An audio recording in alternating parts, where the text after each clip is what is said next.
ഇത് നരേന്ദ്രമോദി സർക്കാരിന്റെ വമ്പൻ നയതന്ത്ര വിജയമാണ്.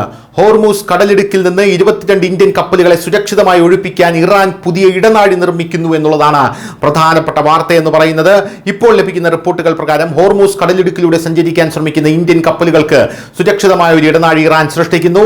സമുദ്ര ഡാറ്റ രഹസ്യാന്വേഷണ കമ്പനിയായിട്ടുള്ള ലോയ്ഡ്സ് ലിസ്റ്റ് ഇന്റലിജൻസ് പ്രകാരം ഹോർമൂസ് കടലിടുക്കിലൂടെ കപ്പലുകൾക്ക് സുരക്ഷിതമായി കടന്നുപോകാൻ അനുവദിക്കുന്നതിനുള്ള അനുമതി പ്രക്രിയ ഇറാൻ തയ്യാറാക്കുന്നു. റിപ്പോർട്ട് അനുസരിച്ച് ഇന്ത്യൻ ഉദ്യോഗസ്ഥർ ഇറാനുമായി നേരിട്ട് ചർച്ചകൾ നടത്തി വരികയാണെന്നും കുറഞ്ഞത് 22 കപ്പലുകളെങ്കിലും ഹോർമൂസ് കടലിടുക്കിലൂടെ ഇന്ത്യയിലേക്ക് കടക്കുമെന്നും പ്രതീക്ഷിക്കുന്നു. ഇതിൽ 20 എണ്ണം ഇന്ത്യയുടെ ഊർജ്ജ സുരക്ഷയ്ക്ക് നിർണായകമായിട്ടുള്ള പങ്കാളികളാണ്.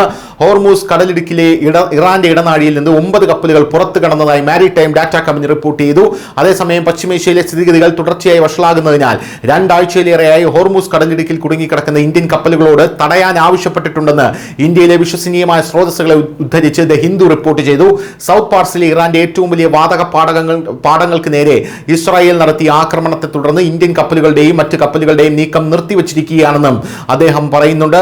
ഓട്ടോമാറ്റിക് ഐഡന്റിഫിക്കേഷൻ സിസ്റ്റത്തിൽ നിന്നുള്ള ഡാറ്റ പരിമിതമാണെങ്കിലും ഇന്ത്യ LPG കാരിയർ ഇറാനിലെ ലാറക് ദ്വീപിന് ചുറ്റും അസാധാരണമായ ഒരു വഴിയിലൂടെ സഞ്ചരിച്ചിരുന്നുവെന്നും അതുവഴി IRGC നാവികസേനയ്ക്കും തുറമുഖ അധികാരികൾക്കും കടലിന്റെ ഐഡന്റിറ്റി ദൃശ്യപരമായി സ്ഥിരീകരിക്കാൻ കഴിയുമെന്നും ഇത് സൂചിപ്പിക്കുന്നു എന്ന് ലോയ്ഡ് ലിസ്റ്റ് ഇന്റലിജൻസിന്റെ editor in chief Richard Meade the ഹിന്ദുവിനോട് പറഞ്ഞു. ഇറാന്റെ സുരക്ഷിതമെന്ന് കരുതപ്പെടുന്ന ഇടനാഴിയിൽ നിന്ന് 9 കപ്പലുകൾ പുറപ്പെട്ടുവെന്നും ഇറാന് $2 മില്യൺ നൽകിയ ശേഷം കുറഞ്ഞത് ഒരു ടാങ്കറെങ്കിലും കടന്നുപോകാൻ അനുവദിച്ചുവെന്നും LLI റിപ്പോർട്ട് ചെയ്തു. ഇറാൻ യുദ്ധത്തിലെ സാഹചര്യം രൂക്ഷമാകുമ്പോൾ അമേരിക്കയ്ക്കും അവരുടെ യുദ്ധക്കപ്പലുകളെ ഈ പ്രദേശത്തേക്ക് അയക്കേണ്ടതായിട്ടുണ്ട്. അതേസമയം ദി ഹിന്ദുവിലെ ഒരു റിപ്പോർട്ട് അനുസരിച്ച് മാർച്ച് 12 പ്രധാനമന്ത്രി മോദി ഇറാൻ പ്രസിഡന്റ് മസൂദ് പെഷസ്കിയാനുമായി ടെലിഫോണിൽ സംസാരിച്ചു. ഇതിനെ തുടർന്ന് ഹോർമൂസ് കടലിടുക്കിലൂടെ 24 കപ്പലുകൾ കടന്നുപോകാൻ അനുവദിക്കുന്നത് സംബന്ധിച്ച് ചർച്ചകൾ ആരംഭിച്ചു.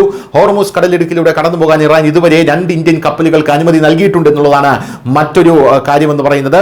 ഇറാന്റെ സുരക്ഷിത ഇടനാഴിയിലൂടെ കടക്കാനുള്ള ശ്രമമാണ് ഇപ്പോൾ നടത്തുന്നത്. ഇറാനിയൻ തീരത്തോട് ചേർന്നുള്ള ഒരു നിശ്ചിത പാതയിലൂടെ കടന്നുപോകാൻ കപ്പലുകളോട് ആവശ്യപ്പെട്ടിട്ടുണ്ടെന്ന് ഒരു സ്രോതസ് ഉദ്ധരിച്ച് ദ ഹിന്ദു റിപ്പോർട്ട് ചെയ്യുന്നു.